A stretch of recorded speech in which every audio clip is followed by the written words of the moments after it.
जय गुरु जी, शुक्राना गुरु जी, अनंतम अनंतम शुक्राना गुरु जी।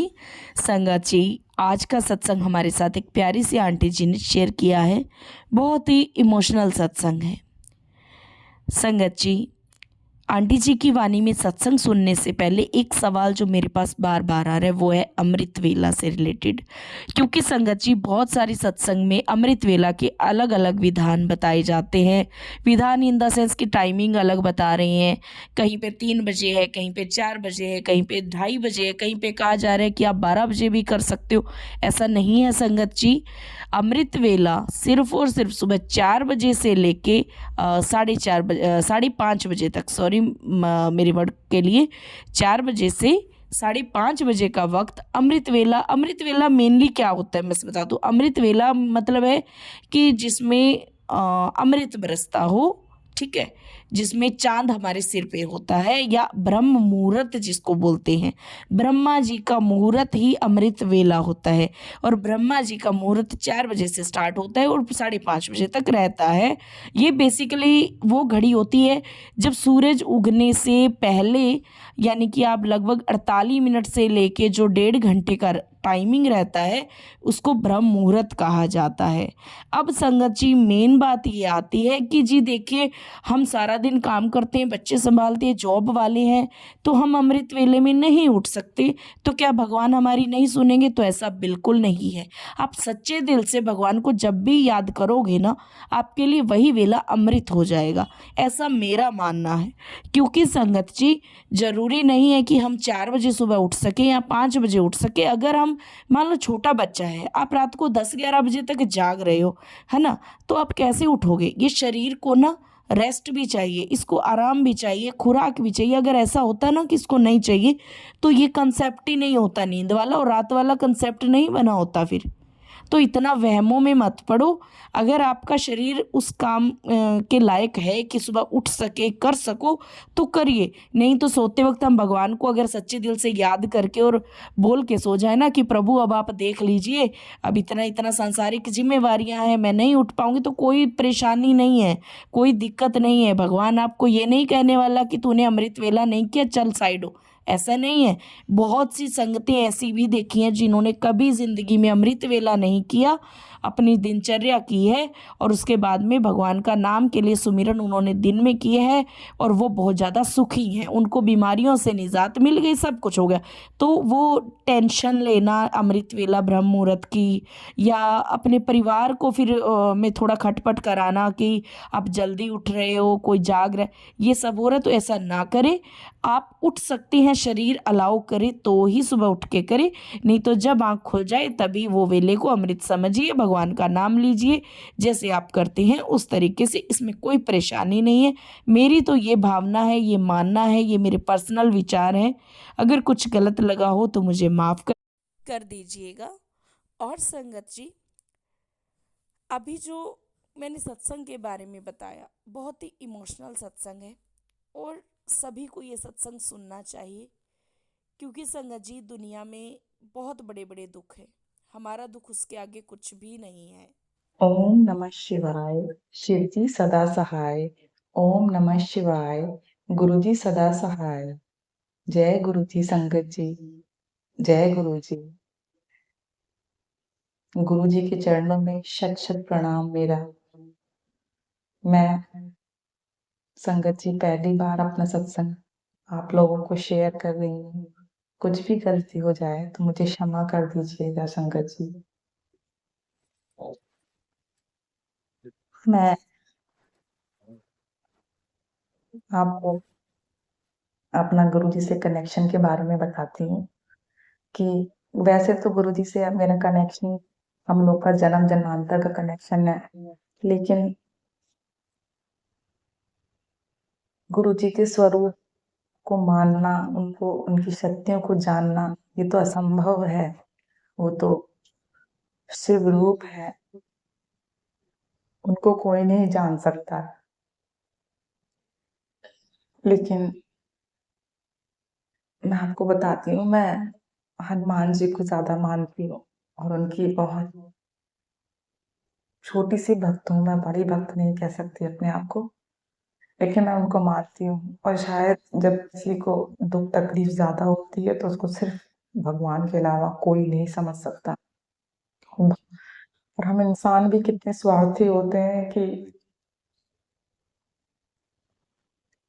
जो है जब सुख होता है या नॉर्मल होते हैं तो भगवान को इग्नोर कर देते हैं, और जब तकलीफ और दुख आती है तभी भगवान याद आते हैं, क्योंकि भगवान जैसा अनकंडीशनल लव कोई नहीं कर सकता।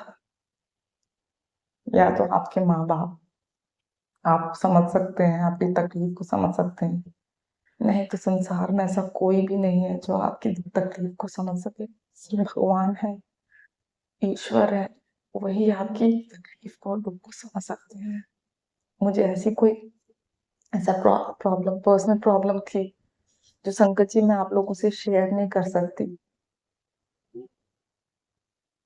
उस समय मैंने हनुमान जी का हाथ पकड़ा, और सच बताऊं, बहुत हर्डल्स आए लाइफ में, मार्च से लेकर, तो शायद उसमें मेरी भी गलती थी। मैं भी उस चीज में इन्वॉल्व थी, शायद इसीलिए भगवान ने मुझे सबक सिखाने के लिए मुझे ऐसी तकलीफ दी, और इतनी मानसिक तकलीफ दी कि आज भी मैं उस चीज तकलीफ से जूझ रही हूँ। हनुमान जी की भक्ति करी जैसा भी हो पाया मुझसे, और उन्होंने उसको सॉर्ट आउट तो नहीं करा, लेकिन तकलीफ को बढ़ने नहीं दिया। फिर एक फिर मैं गुरुजी से फेसबुक में मैं नॉर्मली पहले गुरुजी को देखती थी, फिर मैं सोचती थी ये कैसे गुरुजी हैं, मैं समझ नहीं पाई उस समय, या मुझे उस समय गुरुजी से जुड़ना नहीं था। लेकिन बाद में जब मुझे ज्यादा तकलीफ हुई तो एक दिन मैं अपने हस्बैंड के साथ कहीं जा रही थी, तो किसी एक घर में सत्संग हो रहा था, तो कॉर्नर पे गुरुजी की स्वरूप लगा था।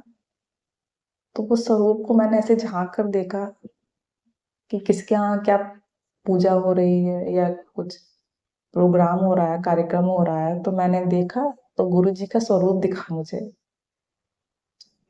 और जैसे लग रहा था कि गुरुजी मुझे बुला रहे हैं, लेकिन मुझे हम तो इनवाइटेड थे ही नहीं उस जगह।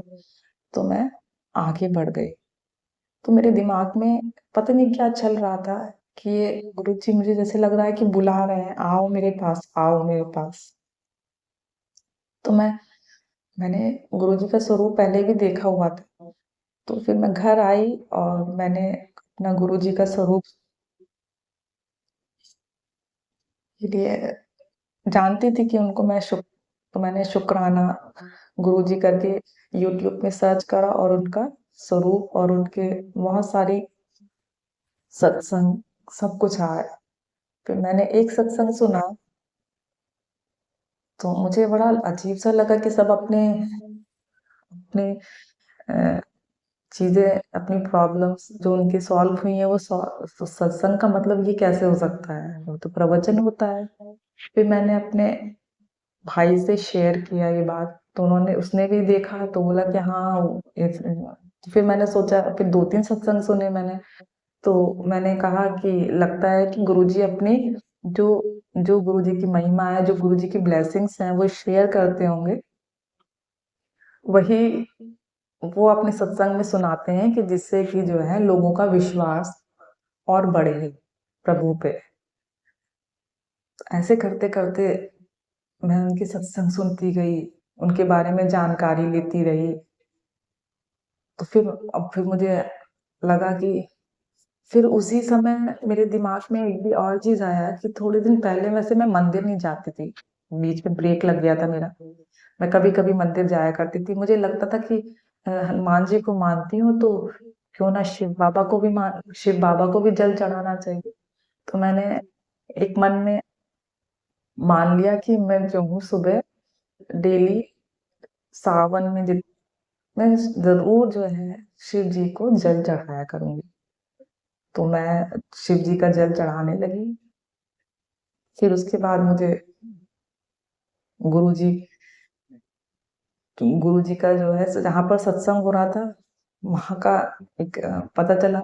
तो फिर मुझे जब मैंने सत्संग सुनना शुरू करा तो उसमें कहा कि गुरुजी का स्वरूप जो है आप कभी खरीदिए मत। अगर आपको किसी संगत से मिल जाए या बड़े मंदिर आपको बड़ी मस्जिद से ब्लेसिंग्स मिल जाए तो बहुत अच्छा है।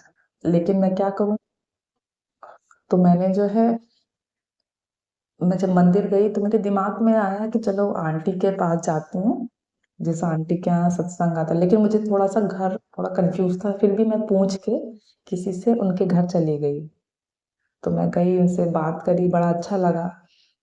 तो उन्होंने कहा कि हमने भी जो है मैं अभी भी 2-3 दिन पहले ही बड़े मंदिर से आई हूँ, गुरुजी ने मुझे सडनली बुला लिया। तो मैंने कहा कि ये भी बहुत बढ़िया अच्छी बात है। फिर मैंने उनसे पूछा कि मुझे गुरुजी का स्वरूप कहाँ मिल सकता है? तो उन्होंने कहा कि आप बड़े मंदिर से ले लीजिए या आप ऑनलाइन फोटोशॉप में जाकर आप उनका स्वरूप निकलवा सकती हैं। तो मैंने कहा कि मेरे हस्बैंड तो नहीं मानते हैं और मैं उनसे ही कह सकती हूँ कि मैं उनके बिना जा भी नहीं सकती, और वो जो है अगर वो मानेंगे नहीं तो फिर बेकार में आर्ग्यूमेंट्स होगी। तो उन्होंने कहा कि अच्छा मेरे पास एक पॉकेट स्वरूप है, मैं आपको चाहिए? तो मैंने कहा हाँ हाँ जरूर आप मुझे दे सकती हैं। तो मैंने उनका बहुत शुक्राना अदा किया। इस तरह से गुरु जी का एक छोटा सा प्यारा सा स्वरूप हमारे घर आ गया। तब से मैं उनकी गुरु जी को कि जैसे भी मुझसे हो पाता मैं चाय प्रसाद, जल प्रसाद और टीका चंदन उनको लगाने लगी। कभी कभी मैं 1-2 बार जो है टीका नहीं लगा के पूछती थी, उसी पर लगा देती थी। तो कभी गुरु जी का मैसेज आता था कि तुम मुझे मेरी स्वरूप को साफ नहीं करती, साफ कर दिया कर। तो मुझे लगा कि अरे गुरु जी तो सब जानते हैं, वो तो अंतर्यामी है, ये तो इनको कैसे पता चला? फिर सब मैं सत्संग में सुनती थी कि ओम दर्शन होते हैं रोटी प्रसाद में। तो मेरा भी मन करा कि गुरु जी हमारे भी आप हमें भी दर्शन दीजिए। तो मैंने जब रोटी या पराठा बनाती तो उसमें ओम दर्शन होते तो मुझे बहुत खुशी होती। फिर मैं हमेशा गुरु जी को शुक्राना अदा करती कि गुरु जी मैंने इतने गुनाह किए हैं फिर भी आप मुझे बख्श रहे हो, इसके लिए आपका शुक्राना, शुक्राना मेरे गुरुपा, शुक्राना, शुक्राना, अनंतम शुक्राना गुरुपा। मुझे कई बार तितली दर्शन हुए, कई बार, और डेली होते हैं। अगर मैं गुरु जी से कहती हूँ कि गुरु जी आप प्लीज मुझे बताओ आप कहाँ हो, तो मुझे हमेशा तितली दर्शन होते हैं। मैं टीका लगाती हूँ तो गुरु जी टीका में भी ओम के दर्शन देते हैं। मैं और कभी कभी जो है, कभी कभी क्या हर बार ही, मतलब हर बार ही मुझे रोटी प्रसाद में ओम के दर्शन होते हैं। मुझे लगता है कि चलो गुरु जी मेरे पास है। मैं क्या बताऊं संगत जी, अभी भी मैं मानसिक तौर पर बड़ी तकलीफ, लेकिन मुझे पता है कि मेरे गुरु जी मेरी सारी परेशानियां दूर कर देंगे, और वो दूर कर भी रहे हैं। मेरे सर में दर्द रहता है बहुत ज्यादा, मुझे माइग्रेन की प्रॉब्लम है। तो मैं डेली जल प्रसाद ले रही हूँ गुरु जी का। उनसे कहती हूँ कि गुरु जी इस जल जल प्रसाद को अमृत प्रसाद बना दीजिए अपनी ब्लेसिंग से। तो वो जो है जल प्रसाद में डेली ले रही हूँ। मेरे मेरे अंकल, उनको थोड़ा गुस्सा ज्यादा आता है, उनको भी देती हूँ, अपने बेटे को भी देती हूँ। बस मुझे गुरुजी से और कुछ नहीं चाहिए कि मैं हमेशा उनकी शरण में रहूं, उनका हाथ हमेशा मेरे सर पर रहे, मेरे परिवार पे रहे। मुझे एक पीसफुल लाइफ चाहिए गुरुजी, और कुछ नहीं चाहिए आपसे। और मुझे कभी भी अपने से अलग कभी मत करिए, मुझे रास्ता दिखाइएगा। अगर मैं अपने गलत रास्ते पे हूं, मुझे कभी ऐसे अलग मत करिएगा।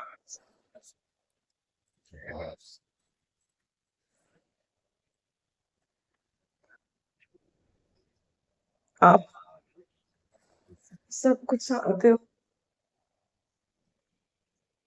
सब कुछ जानते हो।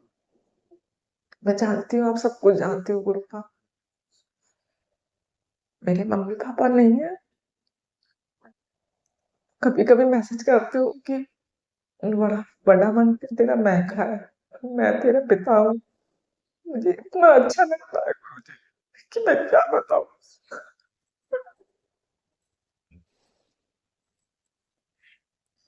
कोई तो है मेरा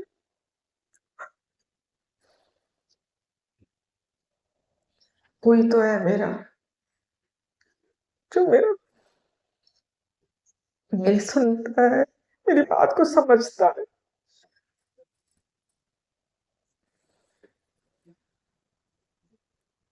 सॉरी संगत जी, मैं थोड़ा इमोशनल हो गई। जी, बस गुरुजी से यही प्रार्थना है कि सबका भला करे, सबकी मनोकामनाएँ पूरी करे। मेरे मन में कभी किसी के लिए ईर्ष्या, द्वेष, लालच कभी ना रहे। मैं सोचती हूँ कि कभी भी किसी के लिए गलत ना सोचूँ, ना किसी के लिए बुराई करूँ, लेकिन मैं दूर रहना चाहती हूँ। इस लेकिन कभी ह्यूमन हूँ मैं और हम लोग मनुष्य हैं, इस चीज़ से दूर नहीं हो सकते। लेकिन मैं कोशिश करती हूँ कि मैं ऐसा कुछ भी ना करूँ। इसलिए हमेशा मैं इन सब चीज़ से दूर होने की कोशिश करती हूँ।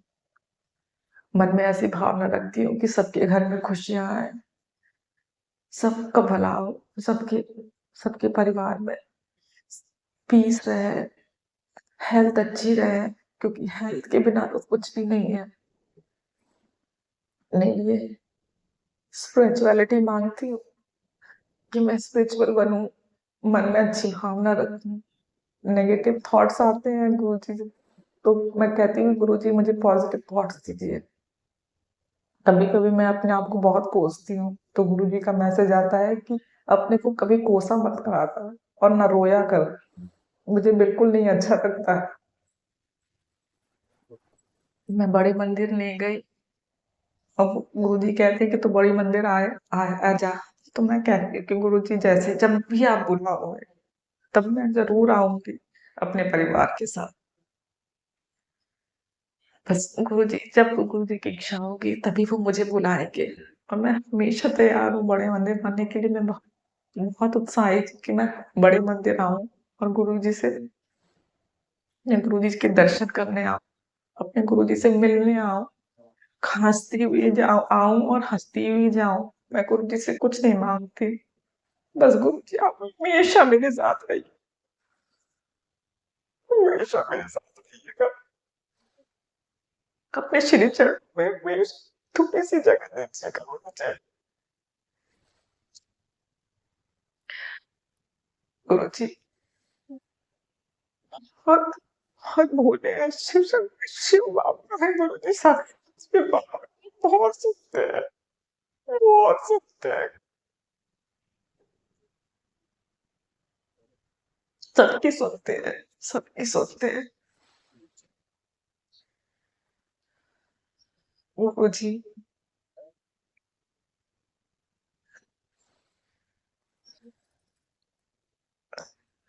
गुरुजी से बस यही प्रार्थना है कि वो मुझे अपने बड़े मंदिर बुला लें। जब उनकी इच्छा होगी और धीरे-धीरे मेरे मेरे कर्म भी कट रहा है तभी तो।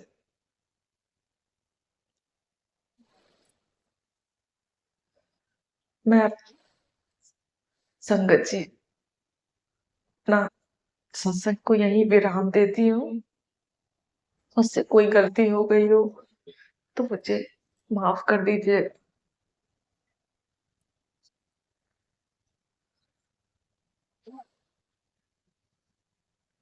बस अपने गुरुपाद से मैं यही प्रार्थना करती हूँ कि वो भी अपना ख्याल रखा करे, क्योंकि वो भी कितना लोगों के लिए सब कुछ करते हैं दिन भर, हैं, कितनी बीमारियाँ दूर करते हैं, उनको भी कितनी परेशानियाँ होती है। तो उनको भी अपना ख्याल रखना चाहिए गुरुपा को अपना ख्याल रखना चाहिए। मैं कहती हूँ कि गुरुजी आप भी अपना ख्याल रखा करिए, आप भी अपना ख्याल रखा करिए। अंत में मैं कहूँगी कि का साथ में मुझे आपने मेरा अपना हाथ मेरे सर पे रखा, उसके लिए शुक्राना, हृदय से शुक्राना। हम सब रखने का शुक्राना, अपना बनाने का शुक्राना। अनंतम शुक्राना, अनंतम शुक्राना, अनंतम शुक्राना। ओम नमः शिवाय। शिव जी सदा सहाय। ओम नमः शिवाय। गुरु जी सदा सहाय। ओम नमः शिवाय। शिव जी सदा सहाय। ओम नमः शिवाय। गुरु जी सदा सहाय। धन्यवाद। शुक्राना, शुक्राना, शुक्राना। शुक्राना गुरुजी, शुक्राना आंटी जी, अपनी जर्नी, अपनी लाइफ का ये पार्ट, ये प्यारा सा सत्संग, एक इमोशनल सत्संग हम सबके साथ शेयर करने के लिए।